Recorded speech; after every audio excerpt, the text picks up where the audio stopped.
Hello, everyone. Former Haitian Prime Minister Laurent Lamont and Rotary's professional head John Hugo and 10 other luminary change agents from around the world join me today to talk about the eradication of poverty and homelessness. Watch every minute of this hour-and-a-half discussion. Welcome to Your Mark on the World, bringing you another change maker with champion of social good, Devin D. Thorpe. Well, I want to welcome all of you to this amazing group. Let me go through the list and just introduce everyone who's a part of this discussion today. Let's start with Alicia Wallace. She's the president of All Across Africa. Alicia, say hi if you can. Hello. Okay, and then next with us is Anne-Care Reichert, joining us from Berlin. She's the founder of the Ready School of Digital Integration. She works with refugees there in Germany.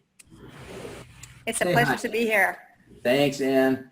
And then Arlene Saman is the founder and CEO of One Heart Worldwide, working on maternal and child health care in Nepal and other places.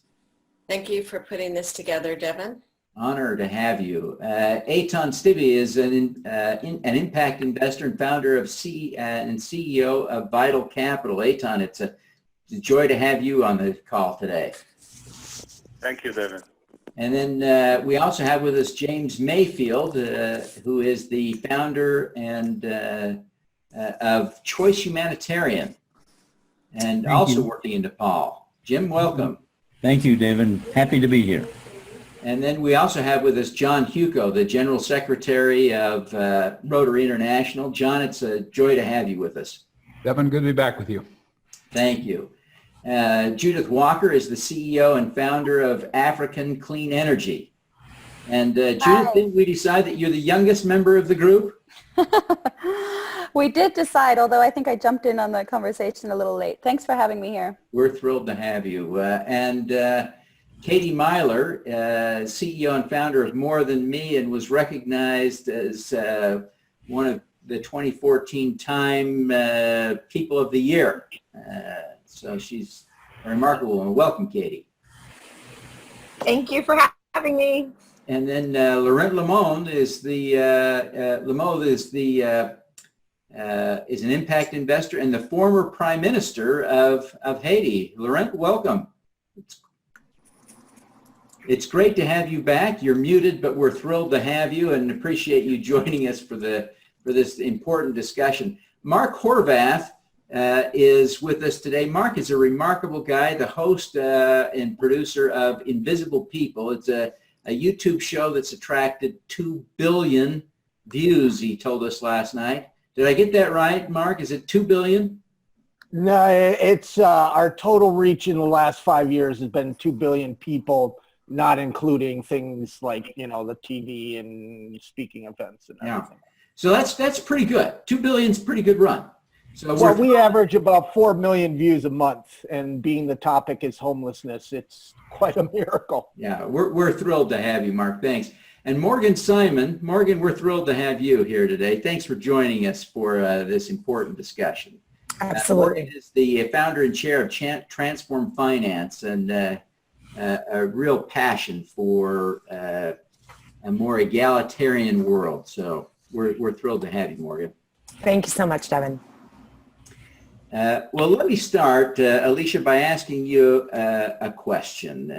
Alicia, how does the competitive nature of business empower social entrepreneurs to do good? And does the pressure that sometimes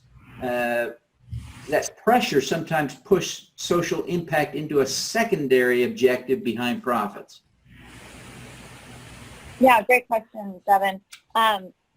I definitely see competition as creating an urgency for solving poverty and homelessness. In order to compete in the business world and compete against others who are solely driven by a profit, there's an urgency both on delivery, providing a great service, and for us, it's turned into our impact and our reach. How fast can we scale and grow this model to meet the needs of the business world, specifically a retail market globally. But us internally, there's systems and procedures that we have to make in order to determine that we're not jeopardizing our wages or impact in a site for profit. And a lot of that also comes into who we partner with. So the people who are willing to pay the prices, are they fair prices in a reasonable timeline? And then also investors and people that we get involved in our company. What kind of return are they looking for? And are they the right people that are understanding that it's attacking poverty first and business second? Business is the solution to it, but the first and primary reason is to solve poverty. Yeah, that's great. Anne, I want to go to you in Berlin. You've been doing some remarkable work there with refugees. How do you see social enterprises drive innovation to reduce extreme poverty and homelessness? I think what we could see in Germany last year in 2016 was that we had almost 800,000 refugees that arrived in Germany, and it was much too much for the government to handle. And therefore there was a number of people from civil society that really stepped up and trying with new innovative processes to come up with solutions of how we could improve the lives of refugees once they had arrived in Germany. So the social entrepreneur should definitely be seen as an addition to what the government is doing. And in the long term, I would love that there would be more collaboration between the government, learning from the social entrepreneurs, and entrepreneurs getting more capital from the government to continue growing and scaling their solutions. I think that's an interesting topic. We'll talk more about that. In fact, let me just jump to Laurent. Laurent, are you there? One of the questions I wanted to ask you is about the role that the government can and should play in supporting social entrepreneurs. What's your take on Anne's point there, that government should help social entrepreneurs? Well, having been, the Prime Minister of Haiti, I experienced that firsthand, because the leadership of the social entrepreneurship, the direction, I would say, of where is the greatest need to act, and basically giving the broad guidelines as to the priorities of investing and in social entrepreneurship and in acting, should fall into a greater plan so that the impact can be sustainable. So the role of the government is very important. Sometimes, though, it's non-existent, and in the case of Haiti, that was the case. And then you have to get creative, because when everything is destroyed, so for example, that in the case of Haiti, everything was destroyed. We have to start from scratch. Nevertheless, I think the government has an important role to play to give sort of a GPS of what's needed, where should it be done, so that your funding also can stay sustainable and you can show results. And that result can go along with a sustainable path, which is getting into a government program, so that whatever you start can continue. If you're in, for example, schools, if you're in energy, if you're in the different sectors, you want it to go into a government program so that it can stay sustainable on the long run and not lose out. Fantastic. Arlene, you credit social entrepreneurs with the determination never to give up, with thinking outside the box, and a willingness to empower others to solve their own problems. How have these characteristics been helpful to you in reducing infant mortality? Well, I honestly, there's the philosophy that I go by, that you go to the people, you respect them, you love them, and empower them to solve their own issues. Most times they actually know what to do, but they don't have the resources available and access to those resources. And so with our model of the network of safety, it's really very grassroots. We go into the communities. We empower not only the women in the communities, but their husbands and their grandfathers and the entire community become stakeholders in the outcome of really taking care of the women, the future mothers, and wanting to make sure that their babies are safe and have a safe, clean environment for a delivery. So it has worked really incredibly well. Jim, I want to jump to you as to follow up on that just a little bit. One of the points you've made is that the women are really central to the poverty eradication. Why is that the case? Well, from my experience, when you're talking about poverty alleviation, you're talking about families working together to find solutions for their own individual problems. And in a country like Nepal, for example, many families are without husbands, without the male member.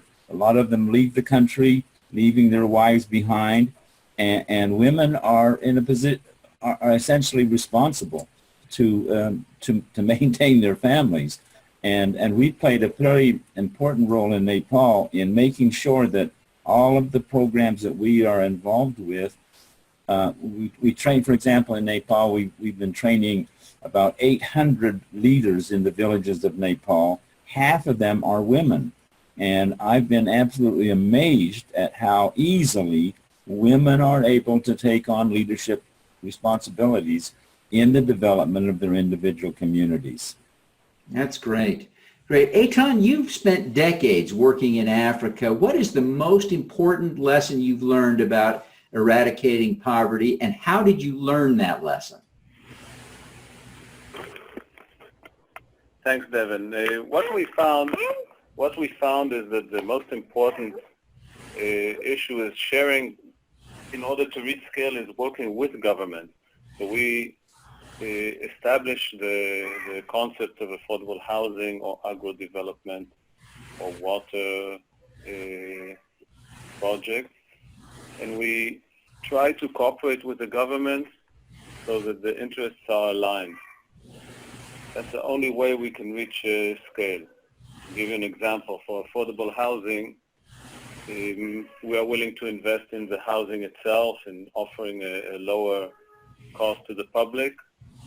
But the condition we ask for from the government is to provide all the facilities, water, energy, schools, hospitals, and all other social elements of a community. Excellent. Now, John, Rotary's collaborated for 30 years with UNICEF, the CDC, WHO, and with the Gates Foundation for more than a decade. What lessons have you learned from those collaborations? Well, again, Devin, thank you for having us, having Rotary on this program. I think the big lesson that we learned from the polio eradication effort is the power of partnership. The polio eradication effort probably represents the most successful public-private partnership ever in the area of global health. And it was really through the partnering of the private sector, civil society, and government that we were really able to, over 30 years, be on the brink of eradicating polio. And I think this whole concept of partnership is really critical, whether you're talking at the micro level, social entrepreneurs, or whether you're talking about a big global initiative like the eradication of polio. Those that are successful rely on partnership. It's very interesting. I was in Colombia last year on a panel discussing the Sustainable Development Goals. And the Minister of Economic Development of Colombia made a very interesting observation. He said the Colombian government sat down and looked at the 169 targets, SDG targets for Colombia. And they came to the conclusion that only a handful of those targets would they be able to meet through government intervention alone. The vast majority required significant partnership between civil society and the private sector. So at least in the case of Colombia, the SDGs will not be achieved unless we have significant partnership between civil society, government, and the private sector. That is really a powerful lesson, and I think it's hard to overemphasize, I think, the role of collaboration in this effort. Judith, how do your stoves benefit the people you sell them to, and do those benefits extend beyond the people who buy and use the stoves? Well, they benefit people in multiple different ways. First of all, most of the people that we're catering to don't have access to energy now and are cooking primarily on open fires or charcoal or paraffin. That has a mix of consequences. One is it kills more than 4 million people a year. It's one of the largest causes. Household air pollution is, I think, fourth biggest killer in the world. Environmentally, obviously, it's horrendous, but also, and I'm sure Laurent will understand this, in places like Haiti, there just is not enough fuel for everybody to continue in this way. So the benefits are multiple for the end user themselves, but also their families. And that extends in ways such as having a source of energy from, solar lighting, from being able to recharge your mobile phone, halving your energy expenses. It really reflects most often on the children, being able to study after dark, also for women to continue being productive after dark, and therefore really improving their economic situation, being able to continue studies. The financial savings are not only the most appealing to most of our customers, but I think also have the biggest potential for change. And that linked with being able to charge your mobile phone at home, which means that you're now able to have a smartphone, which means you'll now have access to other goods and services that haven't been available to these kinds of customers to date. And I think that's where we see the most potential for impact, is actually by catalyzing this potential, by having access to the most desperately needed energy, seeing where that ripple effects takes the customers, actually where they take it themselves, what they then invest in, and that's what we're tracking. And that's what interests us the most. Now, Katie, we've already had some fair discussion about public-private partnerships, but that's essentially what you're in the throes of creating there in Liberia with More Than Me. Give us your take on that government collaboration with private entities. Yeah, I think it's interesting to hear how in health, from the Rotary, how, in eradicating poverty, it's seen as such a positive thing. It's been interesting. It's become, there's been a lot of debates, a lot of emotion around what's happening in the education system and sector in Liberia. So what we've done is that More Than Me Academy was at my first school, and the school became a top performing school in the country. We have safety, health, and quality education, and we're monitoring that. The Ministry of Education asked us to put that model inside the public school system. So we've done that, but there's been other partners invited as well, such as BRAC. One of the largest is Bridge International Academies, which is a for-profit company. So More Than Me is a nonprofit, but we have, out of 8 partners now running 200 schools, 3 of them are for-profit companies that are being asked to run schools. Essentially, we're all getting the same thing. We're all getting, the teachers are paid in the schools, and then we're getting paid $50 per child, which is around $12,000 per school. I'm from New Jersey, where the government provides around $17,000 per child per year per school. So it's, we're getting around $12,000 to run a school for a year, plus teacher salaries. And then the government monitors our results. And it's been 1 year, this past year, and the government's scaling their program to year 2. But I've been a part of helping get that whole thing started. And definitely, after spending 12 years in Liberia, at least 50% of my time, I haven't seen something that's been more effective for children and their ability to learn. It's early as far as results are concerned, but we've seen huge gains. And families and communities are so excited about what's going on, and it's unbelievable what can happen. And I second whatever Eitan and Laurent, everybody's saying is this public-private partnership. I had no idea that it could have such huge impact for so many children. So we're very excited to be a part of it. It is a great application. It's a theme that I had not expected to come up so consistently in our discussion today, and it's certainly a key takeaway for me already. Mark, you've experienced homelessness.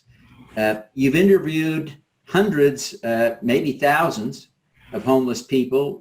There's probably no one that understands homelessness better than you.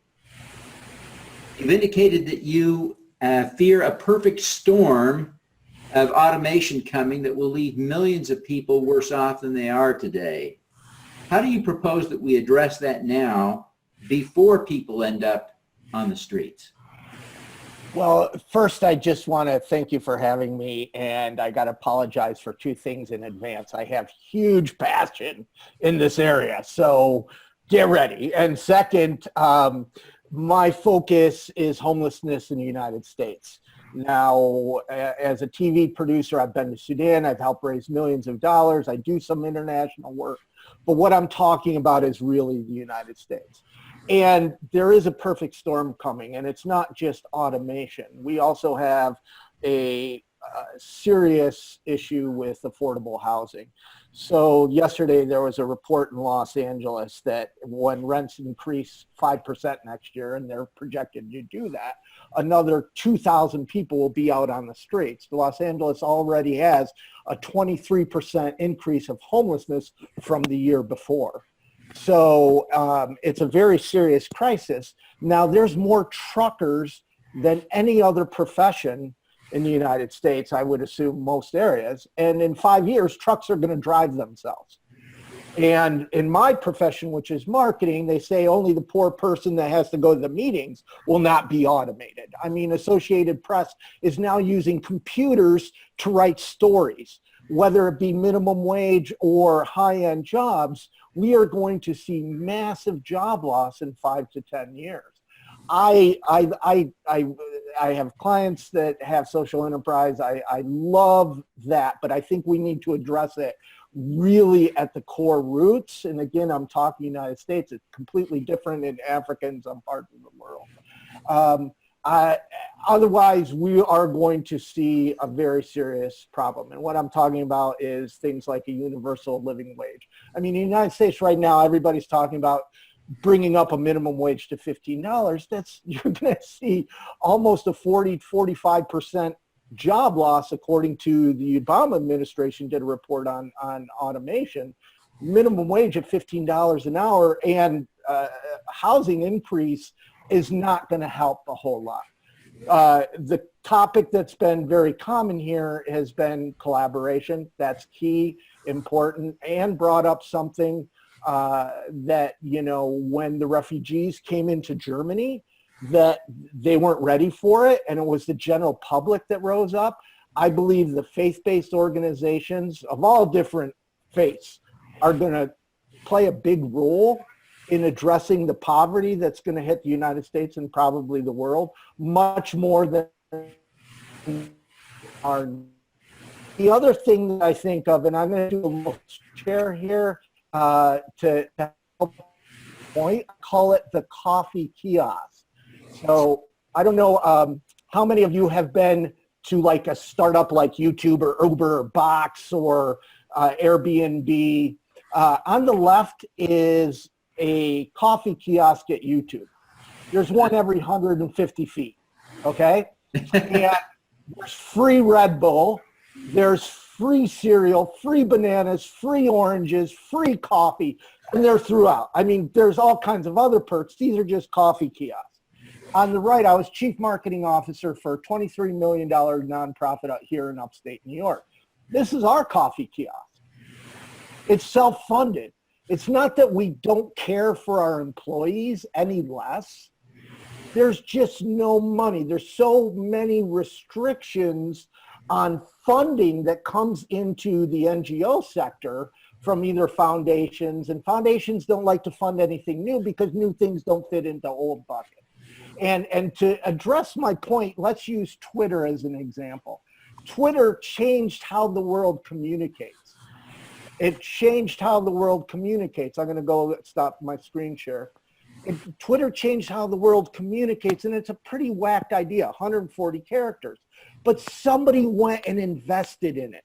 Somebody said, okay, here's a couple $1 million, go change the world, and they had autonomy to be able to do that. Where here in the nonprofit sector, at least very much so in the States, and I'm sure other NGOs around the world suffer from this, the funding is all about programs or different things, and there's not even really autonomy to be able to go after and do what you do best. Most executive directors and CEOs are just trying to get funding, and often will go after funding that might not even be what the NGO does the best. We need to be able to fix how the nonprofit, the NGO structure is funded so there is collaboration, because the way it is now, we all say, oh, we love each other, we're going to get together, but then we fight for the same grants behind the scenes.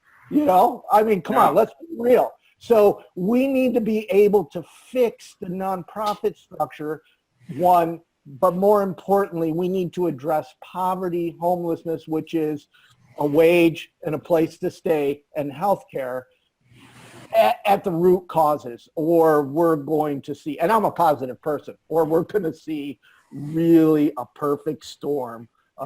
Oh my gosh, it's going to be horrible. So, well, Mark, thank you for that take. I just wanted to jump in, if I may, just really quickly on a comment, just because I totally agree that, you know, there's going to be these funding streams are going to dry up or be redirected, or, you know, there will be too many nonprofits or NGOs that are competing for the same sources of funding. But I think to some extent, one of the kind of restructure elements needs to be looking at different revenue streams and making sure, even if it is a nonprofit, that it's viable as a nonprofit, as a business, and kind of involving the people that benefit from this nonprofit in a way that, you know, goes both ways, so that they're able to indicate what it is that they need in which way, but perhaps also support to whatever degree they're able to the kind of funding or helping to fund these organizations, and getting more involved, raising awareness for the kinds of organizations that they benefit from or need benefit from, because I think it is all supply and demand. And I think often, you know, millions of people rely on specific organizations that then get defunded because they don't have the voice, or they don't speak up about needing it, or the financial power to make a difference. Whereas that's how we need to start thinking about, you know, alleviating all these massive problems, is actually giving people a voice, involving them in how the business is structured, making sure that we have alternate revenue streams. So we're not relying on, you know, one person who signs the document to agree whether or not it should be funded, because it tends not to be the one that benefits or really needs the services or goods that are being provided. Well, Judith, that's let me do, Devin, let me just, because there was a key point that I forgot to make, and Judith reminded me, thank you. So in the homeless services sector, the most innovative idea in several hundred years is housing ends homelessness. That's it. Housing ends homelessness. And the reason is the funding doesn't allow for innovation. And we need to be able, it's the social enterprise sector or whatever, and it's really, Judith made some great points. What I'm seeing in the homeless services sector is, and I like to say it like this, maybe I'm a farmer and I grow apples. I'm really good at it. But all of the money is over in oranges. I'm not so good at oranges, but I'm going to start growing oranges, even though I can't do it really well, because I've got staff to pay and I've got an electric bill and everything else. So you have all these people just going after the money instead of really addressing fighting poverty and homelessness. That's a great point. Now, Morgan, you know, some of what Mark and Judith commented on is really kind of right up your alley. One of the central tenets of your work is the idea of distributing ownership of the means of production to workers and their communities. What is your favorite example of seeing that at work?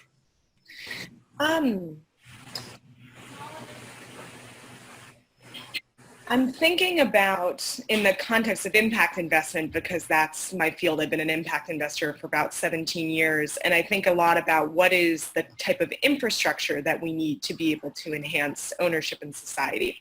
So not just about kind of seeking the one perfect project or enterprise, but how do we kind of create the environment for 1,000 flowers to bloom, right? And a lot of that is about access to capital for marginalized communities that often are not going to be able to access what investors might call the friends and family community which may not have the type of resources that would be necessary. So one of the projects I'm a big fan of is the Working World, which provides finance for worker-owned cooperatives, and they do so through a non-extractive model. And Brendan Martin, the founder, I'd really credit to being the author of the term non-extractive finance, and specifically ensuring that any loans that are paid back are through the profits that that loan created. So really making sure that finance is an input that's adding value to a system as opposed to essentially extracting value back out from communities. So they've done over 1,000 loans with 99% repayment, started off in Argentina and then bounced back up to Nicaragua and then the United States. So they've been operating out of New York for the last 3 years. So I think those are the types of projects. I could certainly talk about some of the underlying co-ops that supported, but really thinking about it from an investor's perspective, how do we create the infrastructure that's needed to encourage broader ownership? Eitan, I wonder if you would be willing to comment a little bit on Morgan's observations. Because you come from a little different school of thought about impact investing. Eitan, did we lose you? Eitan warned us he might have to sneak off early. Renata, maybe you could just comment on that for Eitan. Sure. Can you ask the question again, please? So Morgan was talking about the importance of impact investment empowering local communities and sharing ownership with the local communities. And I just wondered if you'd react to that. Sure. So what we see in Africa, it's more than ownership. So the deficit of housing units, for example, in Angola, where we have one portfolio company in the housing sector, is estimated to be more than 2 or 3 million units. So one of the key needs is also providing the actual essential housing units and providing it in affordable prices, in good quality, and in a setting that will enhance the community, the urban community well-being in terms of not only providing the house, but also providing all the necessities such as schools, recreation area for the community to actually grow and be vital and viable for the long term. So this is a key issue for us, not only providing the ownership issue, which is a key issue, I agree, but also providing the key product that is much needed. And I think this is a place where the private sector can really make a difference. Laurent, you're an impact investor. You do a lot of this. How do you think about these issues? Well, right now, we're focusing on a couple of things. So right now we are experiencing something new because, besides being the former prime minister, I have a foundation and we're working with specifically with the rural farmers and helping them get sustainable in Haiti, the remote villages. So we're working, we started a pilot. And what we're doing is we're all about sustainability because we understand that, our funding is very scarce and we're trying to do a lot with little. So what we've decided to do is to focus the investment on helping the farmers help themselves. So we buy them seeds and then we seek buyers from them, supermarkets, restaurants, hotels, to purchase from them, advertise. So we create a brand, if you went for them, and that brand now is sold at the best restaurants, and everybody is seeing as helping and contributing to their well-being. So we have a multi-partnership approach, whereas right now we're focusing on giving them solar lighting for their homes, for their children to have light at night, and for them to be able to charge their cell phones, to have access to markets, to have access to communication, because the villages are very remote. And we're doing the same thing for a fishing village that was affected by Hurricane Matthew, and that destroyed the village completely. So we're working with the foundation, Carlos Slimford Foundation, Happy Hearts, Sean Penn's foundation, in order to help rebuild, but at the same time bring sustainability to their revenue. So Right now, we're helping them with fishing lines, with boats, and we also connected them with the same, restaurants and hotels in Port-au-Prince to buy the fish from them and buy the conch and the lobster, from this particular fishing village. And the impact we've seen has been, incredible. So we've seen, for example, that those, boat farmers and fishermen being able to send their kids to school. The revenues have gone from about, $1,000 US per month for the whole village to right now it's 10 times more. So, so there are micro experiences, but that can have, a huge impact, if you take it based on a sustainability, sustainability model, because otherwise, it's like, it's a hard fight to win, Good point. Now, John, you've been looking at some work that Rotary has been doing in Ecuador, and you point out that for people who are experiencing poverty, that understanding how to use capital is as important as having access to it. What's Rotary doing, and how's it working?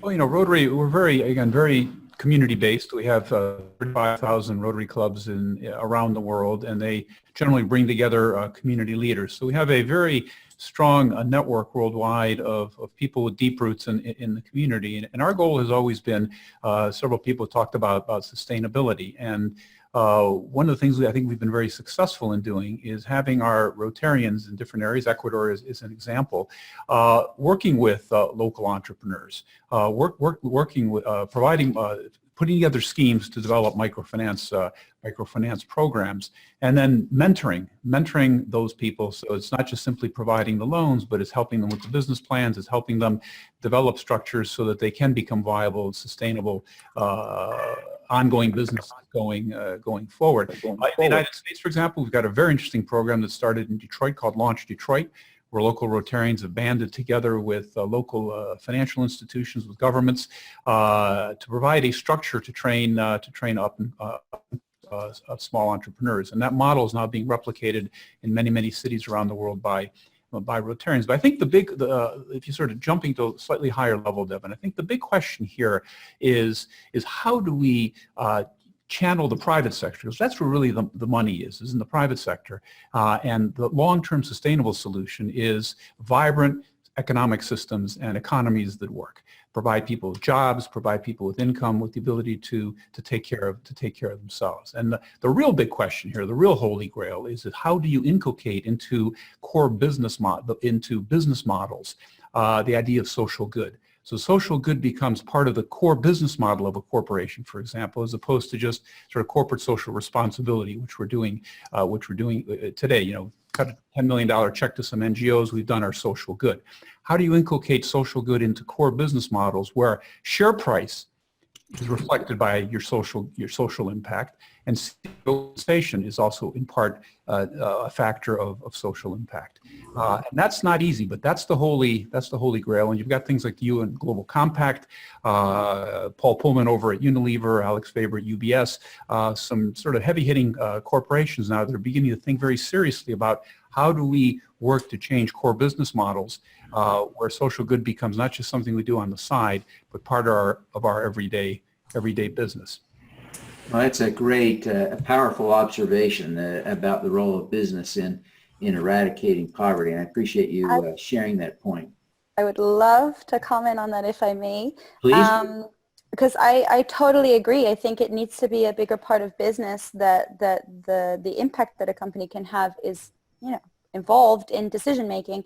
And I think to that extent, we need to look at the way that impact is financed as well, and looking at more things like results-based financing, on monetizing externalities, making sure that the kind of impacts that we want to see are worth money from the people that are spending money on it now, but maybe not as successfully, not really achieving the kind of goals, and kind of looking at the companies that are able to achieve those goals and monetizing it in a way, because at the end of the day, actually everything has to be sort of circular. It has to work for everybody that's involved.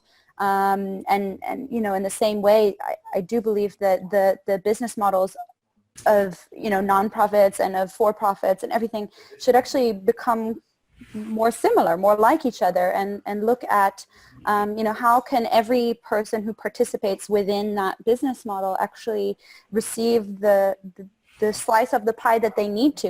The customer has to get everything that they want out of it, including all the services. The investors need to see, some return, but perhaps it all needs to be a little bit more balanced, and that's what we need to look at incentivizing. I would like to say something, Devin, as well. Sure, Arlene, go ahead. We're a beneficiary of a for-profit company. It's actually in Melbourne, Australia. Young social entrepreneurs that started a company to sell bottled water, with the sole purpose of the profits from the company going to digging wells in Africa. And then they did a food line like power bars and lotions and stuff for health and hygiene.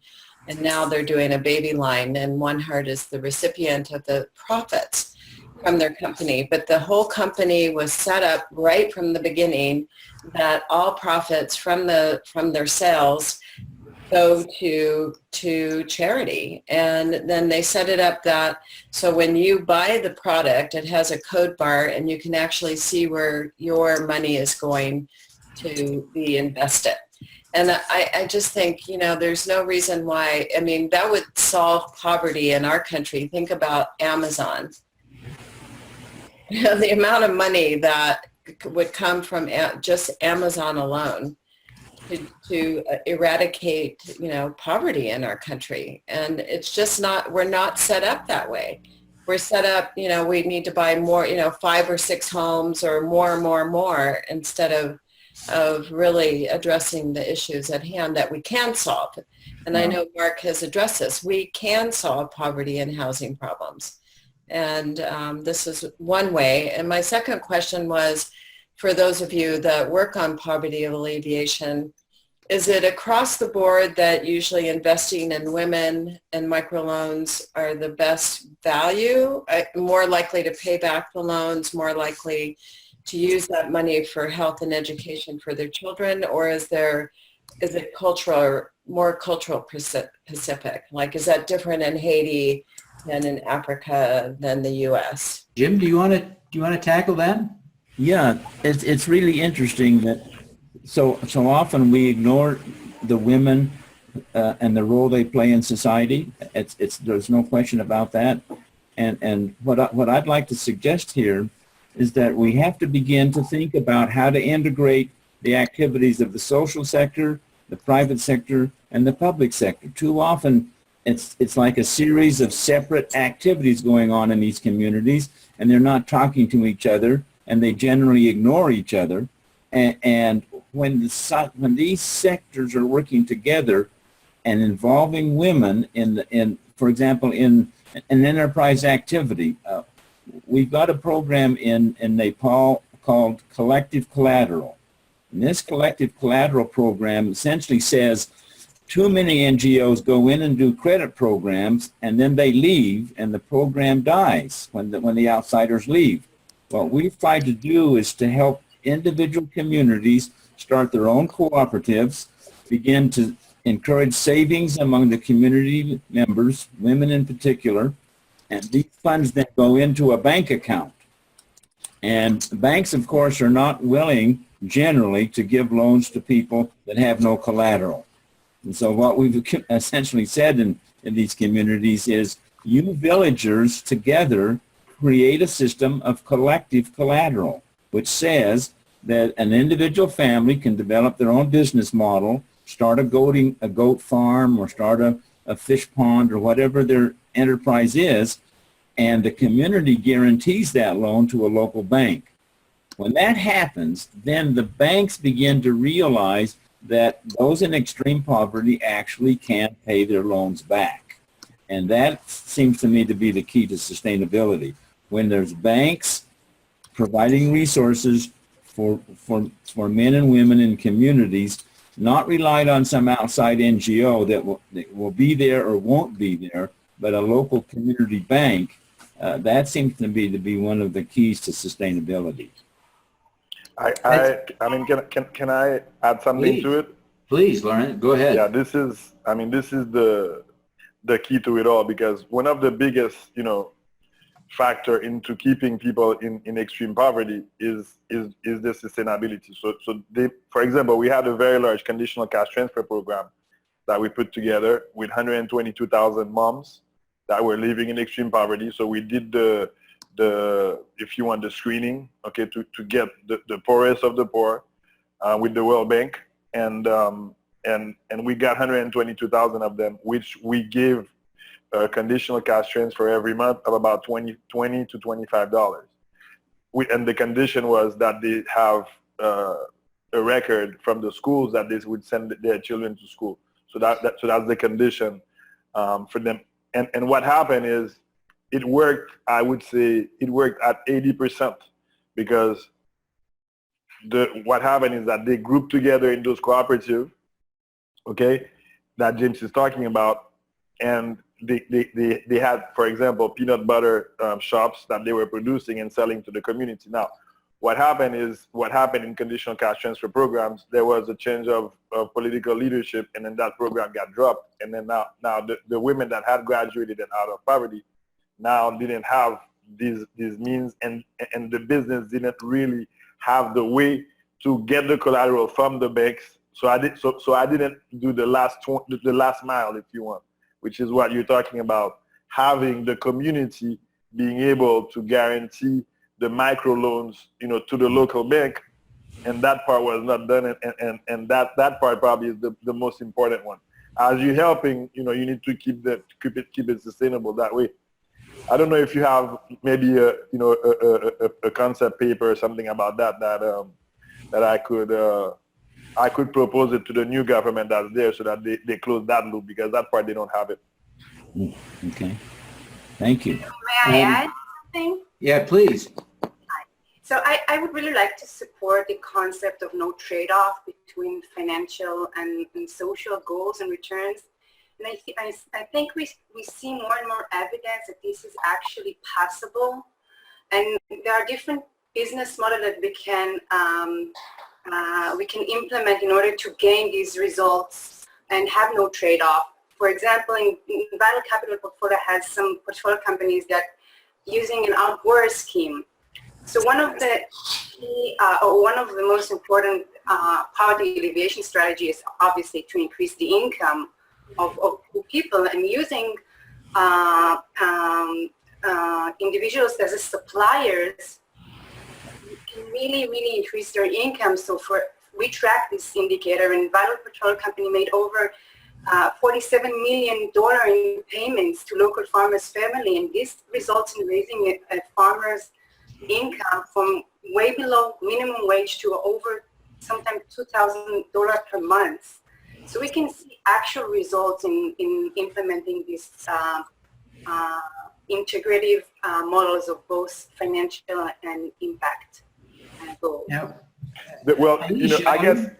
Go ahead, Ron. Yeah, I'm sorry. I guess, in what we're talking about, yes, definitely. But, what I was talking about before was mostly from a governmental point of view, because you have two approaches. You have the approach of the grants, the unconditional cash transfer. And what happens is with the unconditional cash transfer, it's hard, basically us in the government, we get criticized for giving a handout and getting and not having anything in return. Whereas the conditional, what it did is it actually increased the children's attendance in schools from 55 to 90%.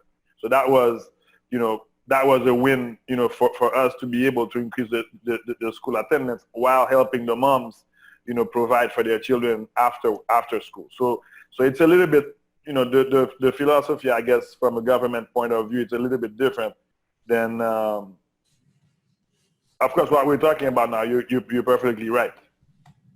Yeah. Now, Alicia, I want to reach out to you. We've had some interesting discussions about women and their role in this. Most of the people that work for All Across Africa are women, and you're seeing some pretty dramatic impact on the women. I wonder if you just take a minute and describe how you work with them and the impact it's having on the women. Yeah. So. We're directly working with the women to employ them through their local craft and tradition. Their craft and tradition of weaving just so happens to be kind of a culturally women-done product. But it is interesting. We are seeing men start to break out of that cultural norm, and even have been speaking and doing some research with them lately, saying that they're actually proud to be weaving and providing for their families and break out of that cultural norm. It's still only like 0.05% of our program participants, but we are starting to see men join. As far as what the women are doing, for sure, sending their kids to school, saving for their future, building new homes, taking out loans to build new storefronts. I've been to many women's homes where they're actually employing their husbands. They've created, sewing centers where the husband can work. They're buying property and plots for them to farm. So yeah, definitely seeing a widespread impact where they're investing, for the men as well to have business opportunities that might not be involved in weaving. I wanted to comment too. I think that there has been a notion for a long time that where men have been blamed and have been left out of solving the issues. And what we've done in One Heart is to bring them back in to solving the issues with their women getting access to care. And with the approach of, we all have a mother, and your wife is the mother of your child. And if she dies, it's a big economic loss, but it also leaves a child without their mother. And so when men think of it in that way, we have found them to become much more engaged in being a part of the solution instead of being a part of the problem. So I'm glad to hear that that's happening in other places as well.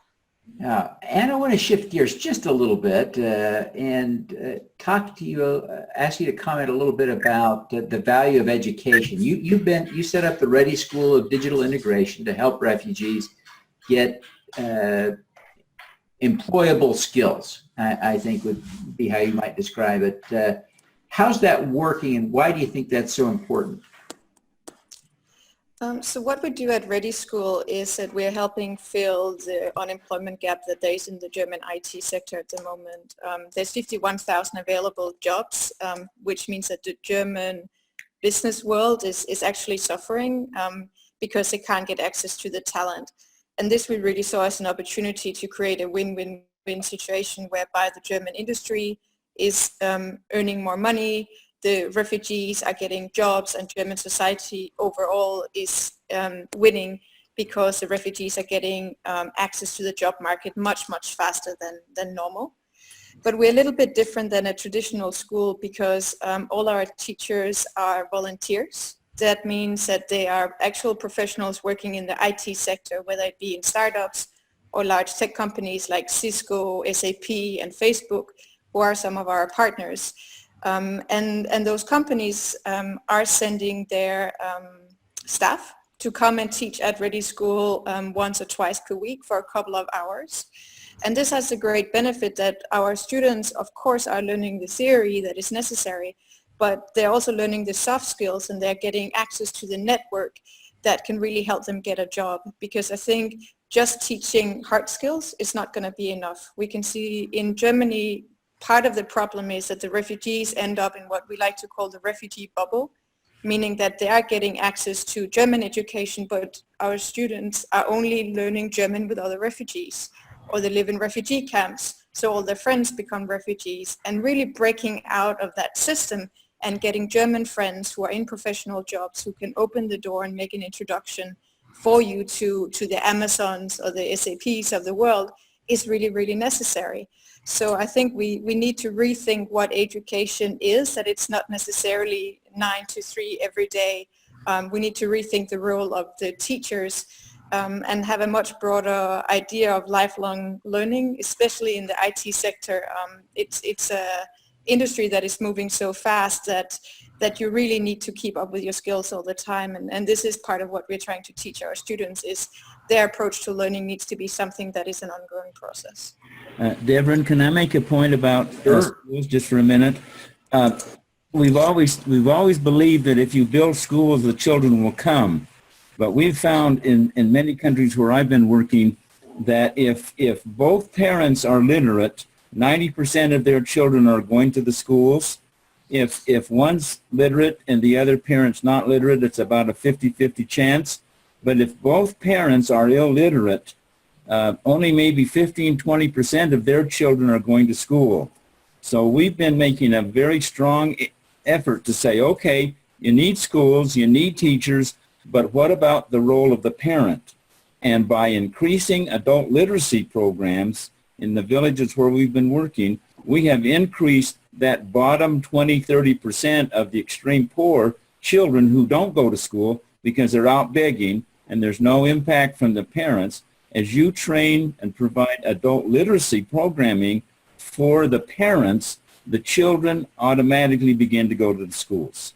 That's powerful. That's powerful. John, you mentioned, John, in your comments to me in advance that one of the issues with extreme poverty and homelessness is to remove the foundational barriers like illiteracy, a lack of educational achievement, gender inequality, security, access to water. What is Rotary doing to address those fundamental foundational barriers to success? Well, again, as I mentioned, we have, an incredible network of 35,000 clubs around the world, 1.2 million Rotarians, in many places, community leaders. And so we're, through our foundation, and our foundation raises about $300 million a year.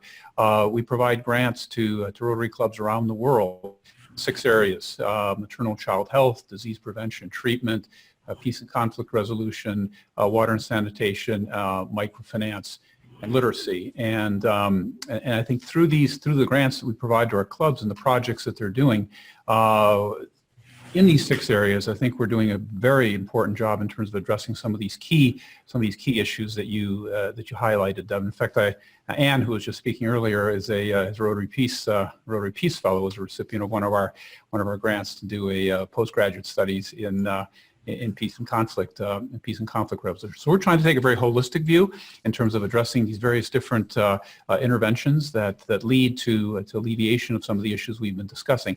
But again, if I could just get back to the point I made earlier, Devin, I think for me, the big question here is how do we unleash the power of the private sector to deal with many of the issues we've been talking about today. I think Mark mentioned, NGOs have trouble getting funding. By definition, that's not a sustainable model because they're constantly depending on the next grant, the next payment from a donor.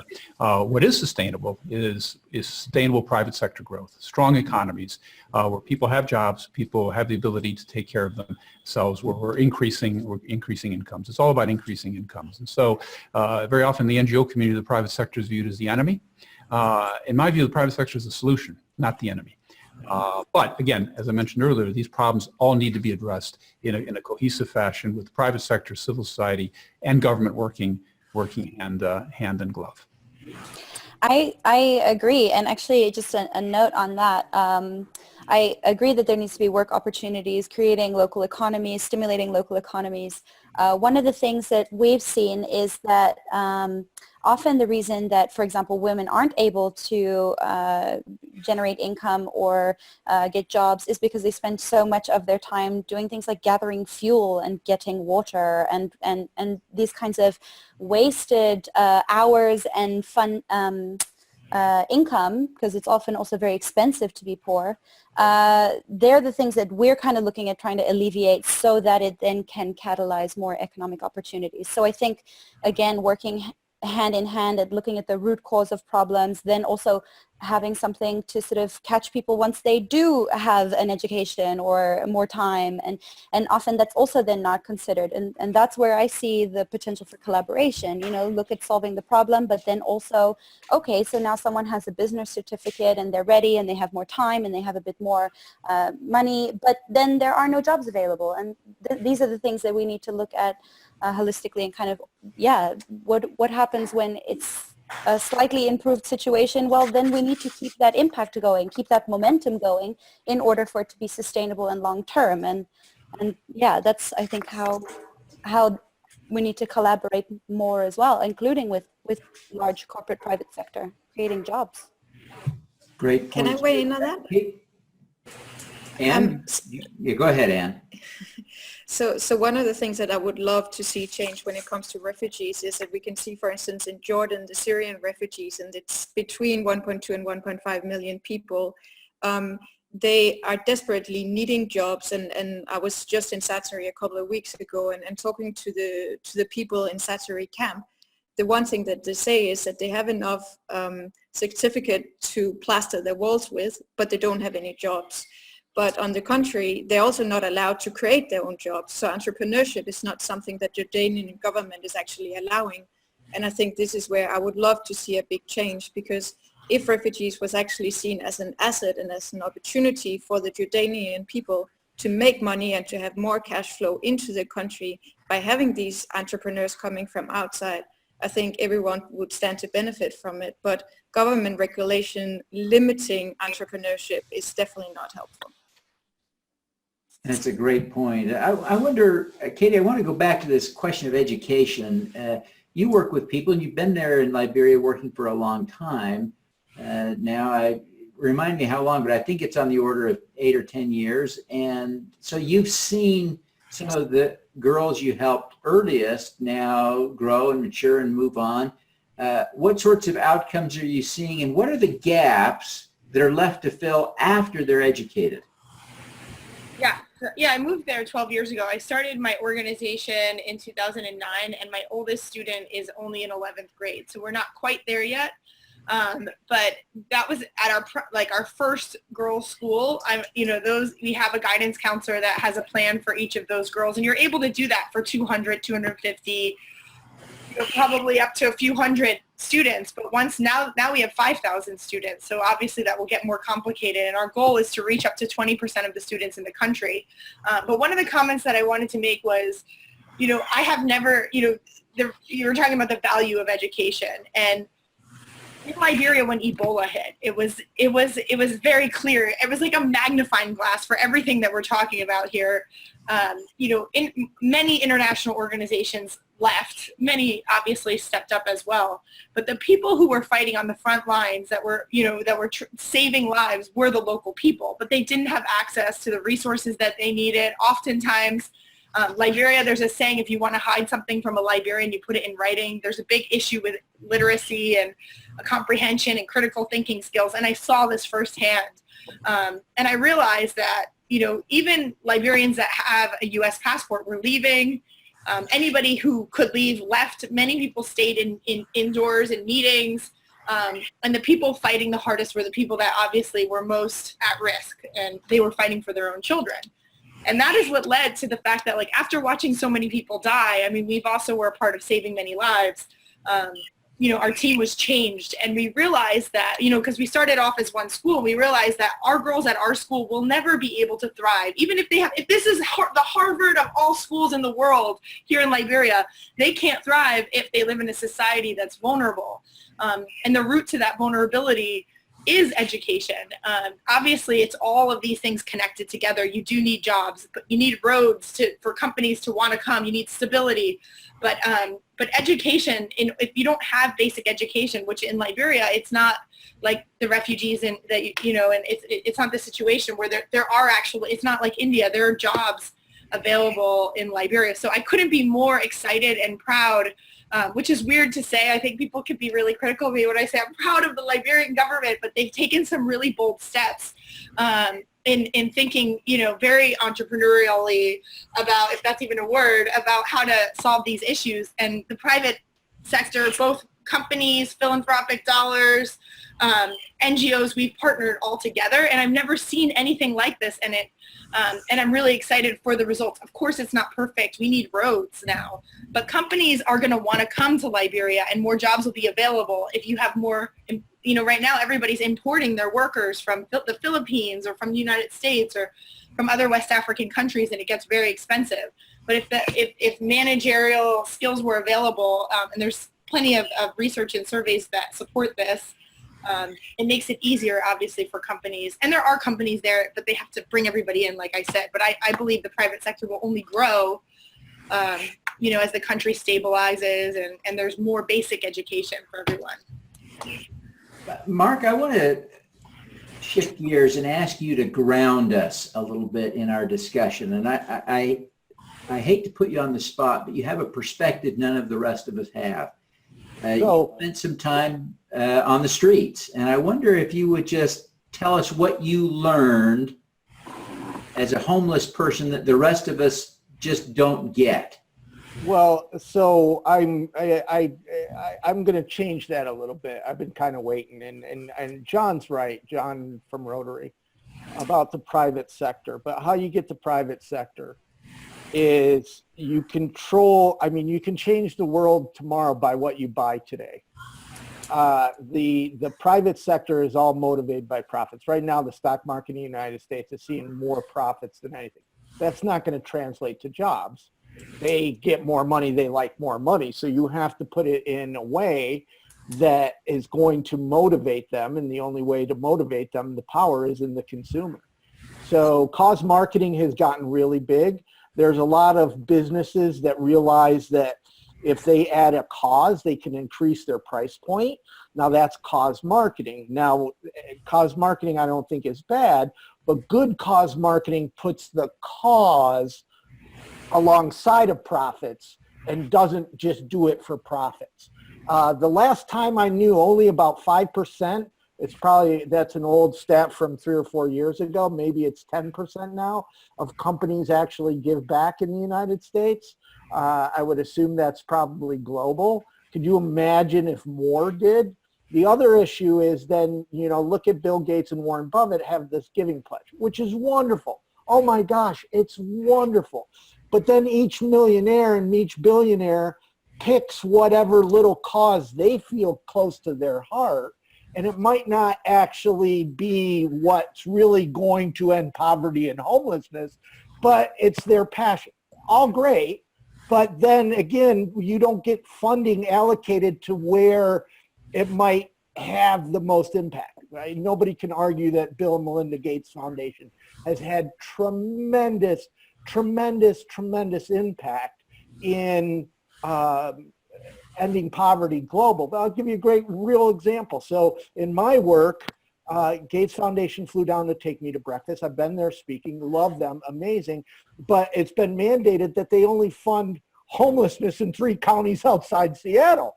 So they've told me, we love you, we just can never fund you because in our DNA, so that the funding doesn't go around. But more importantly, I really want to address something here because I think these conversations are important, but we're speaking to ourselves. So tying it back into what John said and what I just said is how you change it is by getting the consumer to buy it. The people that are, Devin, what you're doing is amazing, it's great. But the people that are even going to watch 5 minutes into this are us. We're talking to ourselves. You know what I mean? The conversation, and again, I'm really more focused on the United States, but people here are really focused on personal benefit. I was recently in the UK, and that's what's in it for me. Okay, you're talking about all these refugees and poor people around the world, but right now, I can't find work. I'm worried about my kids' education.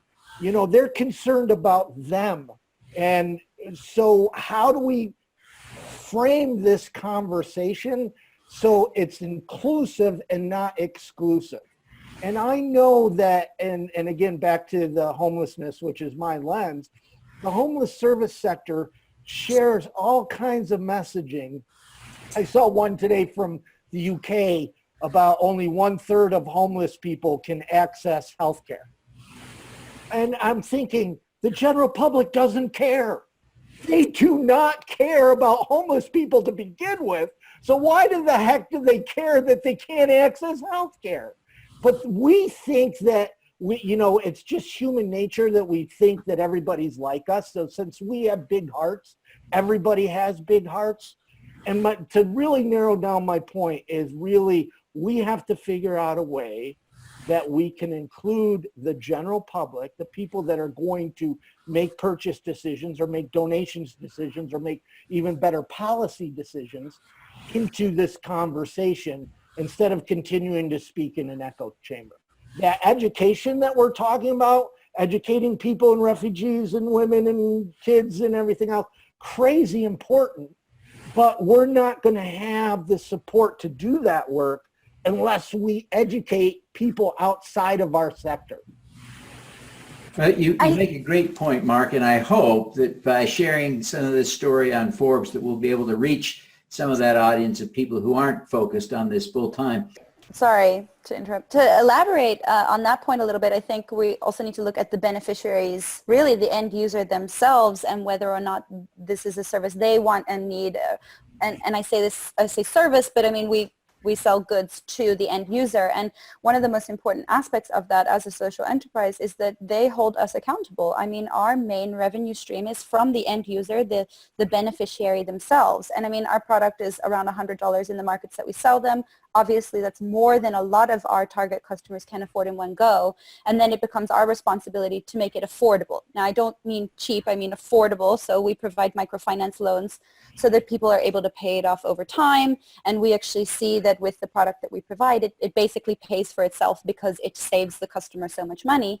But at the end of the day, what that does is it provides them the choice to invest in something that they really do want and need, rather than to be given something or to sort of elect for something that might not be something they would invest $100 in. I mean, this is, they hold me accountable. If the customer doesn't like the product or they don't like the services, if we don't provide maintenance, you know, they stop paying their contract, and then we really have to like get ourselves into gear to make sure we chase that up. It affects our revenue streams, and I actually think that that's really important. And I think many of these organizations and companies they're dealing with the end user and the beneficiary, they need a little bit of them kind of holding them in check so that it all works for the ones that we actually are trying to help. And I think that is, you know, next level deeper again is really the actual beneficiary gets to decide what the good or service is and looks like. May I speak to a comment John made that I thought Sure. important? Go ahead, Jim. It's interesting. I happen to be a former Rotarian myself, so I can speak openly about this. I have been very excited, John, about the way you focused on polio eradication. That to me has been a very successful program. May I suggest that the United Nations post-2015 development goal of eradicating extreme poverty by the year 2030, that could be the Rotarian mantra for the year 2020 to 2030. And I would love to see Rotarians get involved in that process of eradicating extreme poverty in the world.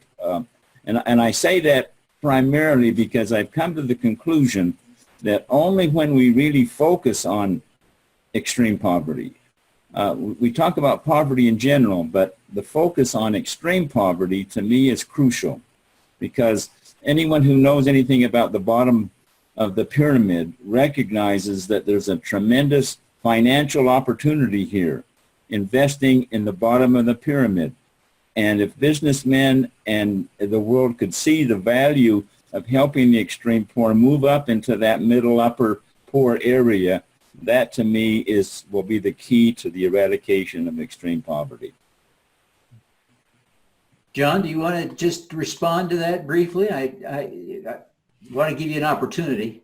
Yeah, no, absolutely. I agree with the concept, and I think through the 6 areas of focus that we operate in that I talked about earlier, I think we're addressing a lot of the issues that have been talked about. In terms of what Rotary's next global project is going to be after we eradicate polio, that's 1.2 million Rotarians. You probably have 1.4 million points of view in terms of what we should be doing. And again, our membership is very diverse and involved in a host of issues across the spectrum, and I think that's going to be an interesting challenge for us as an organization to try to determine what the next global project will be, if in fact we do have one. So yeah. Thanks, John. Not sure I heard energy on your list though, John. Make sure we keep energy in mind as well. Loren, I wonder if I could ask you to comment on something you told me in preparation for this discussion. You made the point that improving prospects for the poor improves prospects for everyone. How is that? Oh, you better unmute yourself so we can hear you.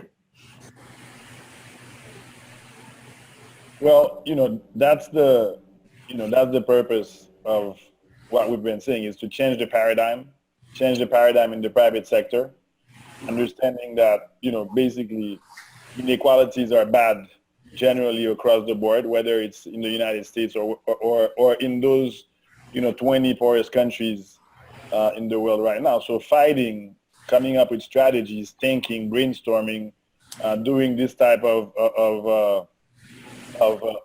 conversation, having the conversation basically will bring awareness that we can only do it together. And it's only by sharing strategies, by discussing, by understanding what works in some places, what doesn't work in others. Because, for example, today I learned about, basically homelessness in the United States. And while I was dealing with homelessness in Haiti with 1.6 million, 50% of the population of Port-au-Prince being homeless after the earthquake, for example, and having strategies to deal with that.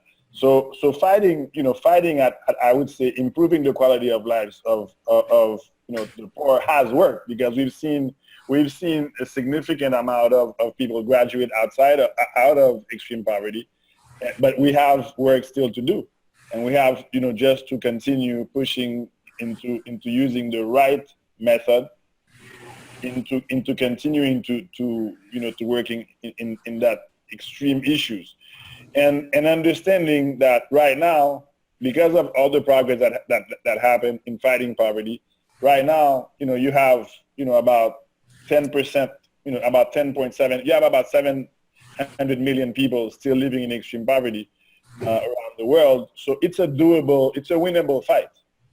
And only by continuing, to engage governments, because right now it's important to engage governments in that fight, and for governments not to see, basically their own people as, look, the NGOs will take care of them, but they have their roles to play as well. And I think that awareness in that sector, we focus this discussion a lot on developed countries. Okay, there was a few developing countries. I think engaging, governments in good governance, into including that in their agenda, is key to winning that fight. Because right now you have 20 of the poorest countries in the world, and as we fight the fight, we see that the extreme poor are harder to get to. They're in remote areas, rural areas. There is sometimes no road. Sometimes they're cut off from the rest of their own country. So it's gonna take a lot, to win, to bring it to a 0%, if that can happen. But it's a good fight. Well, Loren, that's the perfect transition to my last question, which I'm going to ask of Arlene. Arlene, some people, maybe a lot of people, are skeptical about about our ability to really eradicate poverty and homelessness. Even, I think some of us on this call probably worry about whether or not we can do it, especially on the relatively aggressive timelines of the SDGs. You say it can be done. Why do you think so? Because I really don't think that there's any problem that can't be solved. It's just putting our attention on it. So, like, we're from John from Rotary International, we've eradicated pretty much polio. Carter alone eradicated an eye disease. So if we really bring it to the attention, I think, just in Haiti's a good example. So much aid money went there after the disaster, but it really there wasn't the focus as it could have been, I think, on homelessness. And we sometimes deal with the immediate disaster, but not the chronic long-term illnesses and prevention of those things. San Francisco, we have a huge homeless population, but there are models in our own country of how, I think it was actually Ohio, that they have done an incredible job at getting people off the streets. And most of the people, at least here, have mental health challenges. It's, I think, different in different populations. I wouldn't say that the million people on the streets in Port-au-Prince all have mental health issues, but a lot in the U.S. certainly do that are homeless. And so I think if we had, let's say, the Bill Gates of the world and the Warren Buffetts, and we had 10 of those people that are billionaires, and they said, okay, state by state, we're going to tackle this. We're going to bring in the best people around the world to tackle it. It could be done. We are not putting our attention on it to solve it. And I think that we need to include people like Mark that have been homeless, or people here in our streets that are homeless or Port-au-Prince. What is the motivation to get out of that cycle of poverty? I mean, we don't go and ask that question. And, you know, one of the things that people ask me why One Heart is so successful is that we spend a lot of time to understand the cultural and spiritual beliefs of what the, you know, around childbirth. So what are the cultural and spiritual beliefs around some of the homeless people? How do we motivate behavior change? And, you know, it can be done. I believe it can. And I think there's smart enough people that are economists or philanthropists, social entrepreneurs, that if we put that kind of a team together and focus on it, I am sure it could be done.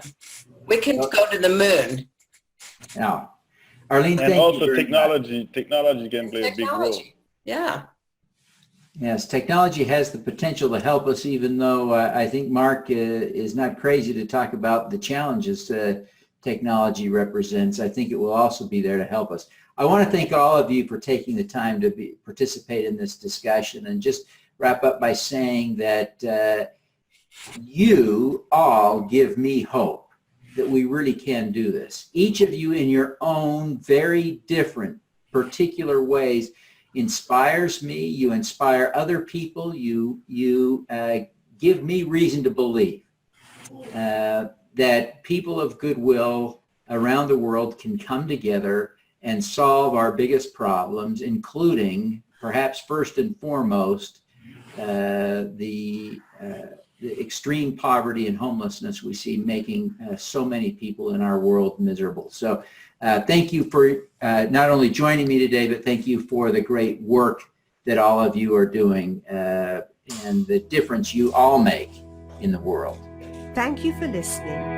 This podcast was recorded via Google Hangouts on Air and is available at youtube.com/Devin Thorpe.